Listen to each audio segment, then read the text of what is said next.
নমস্কার, সবাই কেমন আছেন? আশা করি ঠাকুরমা স্বামীজির কৃপায় সবাই ভালো আছেন। তো প্রতিদিনের মতো পাঠ শুরু করার আগে আমরা ঠাকুরমা স্বামীজিকে প্রণাম করে নেব।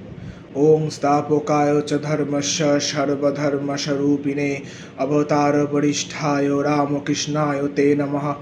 ওং জননীং শারদাং দেবীং রামকৃষ্ণং জগদ্গুরুং পাদপদ্মে তয় স্থিত্বা প্রণমামি মুহুর্মুহুঃ। ওং নমঃ শ্রী যতিরাজায় বিবেকানন্দ সুরয়ে সচ্চিৎ সুখাস্বরূপায় স্বামিনে তাপহারিণে। তো আজকে আমরা জেনে নেব ঋষি কাদেরকে বলা হয়। স্বামীজি বলছেন, আপ্তবাক্য বেদ হইতে হিন্দুগণ তাহাদের ধর্মলাভ করিয়াছেন। তাহারা বেদসমূহকে অনাদি ও অনন্ত বলিয়া বিশ্বাস করেন। একখানি পুস্তককে অনাদি ও অনন্ত বলিলে এই শ্রোতমণ্ডলীর কাছে তা হাস্যকর বলিয়া মনে হইতে পারে বটে, কিন্তু বেদ শব্দ দ্বারা কোনো পুস্তক বিশেষ বুঝায় না।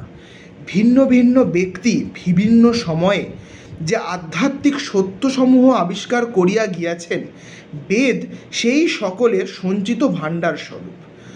আবিষ্কৃত হইবার পূর্বেও মাধ্যাকর্ষণের নিয়মাবলী যেমন সর্বত্রই বিদ্যমান ছিল এবং সমুদয় মনুষ্য সমাজ ভুলিয়া গেলেও যেমন ওইগুলি বিদ্যমান থাকিবে, আধ্যাত্মিক জগতের নিয়মাবলীও সেই রূপ।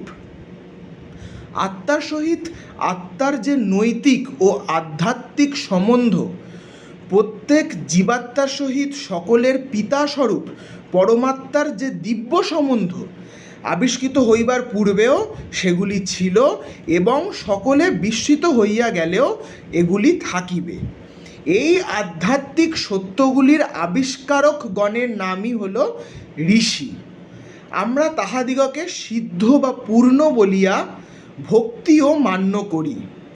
আমি এই শ্রোতমণ্ডলীকে অতি আনন্দের সহিত বলিতেছি যে অতিশয় উন্নত ঋষিদের মধ্যে কয়েকজন নারীও ছিলেন।